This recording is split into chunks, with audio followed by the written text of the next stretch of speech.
L'attaque américaine contre 3 sites nucléaires iraniens. Ce matin, nous découvrons certains des dégâts causés ce week-end. Les images aériennes que vous voyez ici montrent l'impact à la surface. Les forces américaines dans la région et les autorités sur le territoire national sont en alerte face à une éventuelle riposte de l'Iran qui prévient que son armée décidera du moment, de la nature et de l'ampleur de sa réponse. Les États-Unis comptent environ 40 000 soldats dans la région, répartis sur une vingtaine de sites. Nous avons une couverture complète de l'équipe, en commençant par de nouveaux détails sur la mission de 36 heures des bombardiers furtifs B-2 américains qui ont attaqué l'Iran samedi. La rédactrice en chef des affaires internationales, Martha Raddatz, commence notre reportage. Bonjour, Martha. Bonjour, copain. Le président Trump a qualifié la mission d'immense succès, une opération menée avec une discrétion maximale. Ce matin, nous découvrons pour la première fois cette attaque extraordinaire contre 3 sites nucléaires iraniens survenus ce week-end. Cette boule de feu dans le ciel nocturne, des explosions entendues au loin sur le site nucléaire d'Isfahan en Iran, font partie du barrage connu sous le nom d'opération Midnight Hammer, qui comprenait la plus grande frappe de l'histoire menée par des bombardiers furtifs B-2. C'est un plan qui a nécessité des mois et des semaines de positionnement et de préparation afin que nous soyons prêts lorsque le président des États-Unis donnerait l'ordre.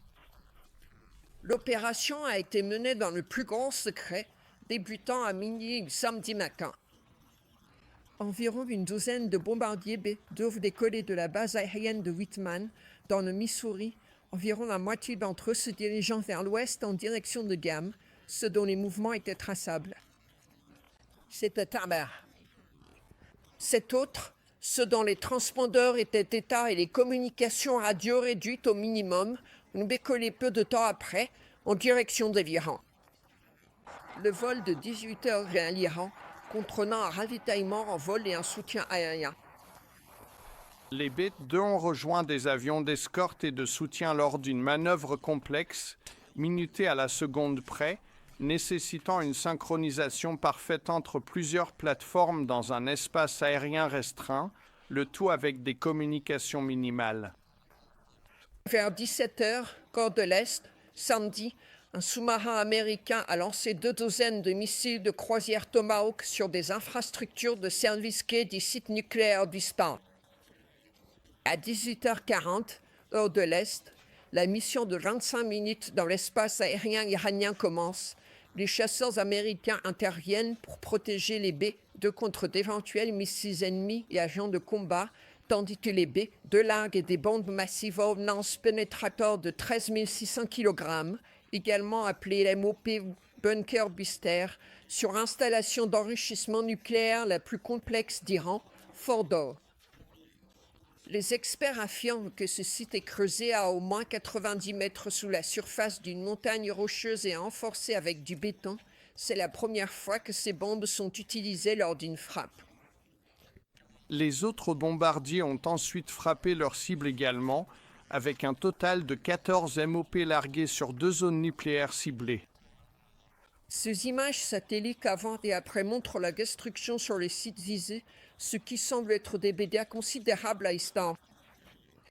À Natanz, une autre installation nucléaire iranienne cruciale, un trou de 5,5 mètres de large a été observé au-dessus d'une partie de ce que les responsables militaires décrivent comme un complexe militaire souterrain. En chiffres, plus de 125 avions américains, environ 75 armes de précision guidées, une mission pilotée qui a été une surprise opérationnelle totale. Les chasseurs iraniens n'ont pas décollé et il semble que les systèmes de missiles solaires iraniens ne nous aient pas détectés. Tout au long de la mission, nous avons conservé l'effet de surprise. Au cours de la nuit, ces bombardiers sont rentrés au Missouri. Les responsables militaires affirment qu'il faudra du temps pour connaître l'étendue réelle des dégâts. Et malgré tout le secret entourant la mission, l'une des plus grandes préoccupations est de savoir si les Iraniens ont pu déplacer l'uranium enrichi avant les frappes.